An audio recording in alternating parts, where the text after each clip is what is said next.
শমশেরগঞ্জের বুকে একটা মাঠ, একটা স্বপ্ন, আর সেই স্বপ্নকে ধরে রাখা হাজারো হৃৎস্পন্দন।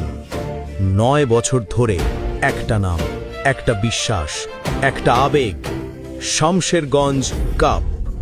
প্রায় 20টি শহর থেকে মানুষ আসে দূর দূরান্ত পেরিয়ে শুধু একটাই জিনিস দেখতে, ক্রিকেটের আসল রূপ। প্রতি বছর ফিডার ক্যানেল ময়দান ভরে ওঠে ঢলঢল জনসমুদ্রে। প্রায় 2 লক্ষেরও বেশি মানুষ। এই মাঠ তখন শুধু মাঠ নয়, এটা হয়ে যায় উৎসবের দরবার। এই ঐতিহ্যের মেরুদণ্ড, একজন মানুষের স্বপ্ন, শ্রম আর দায়িত্ব, আমিরুল ইসলাম, যার পরিচালনায় শমশেরগঞ্জ কাপ আজ কিংবদন্তি। এখানে একটাই ভাষা, একটাই পরিচয়, cricket, cricket, cricket.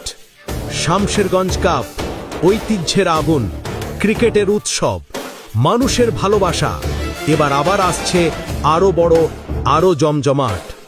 Samserganj cup, খেলায় হোক ঐতিহ্যের জয়।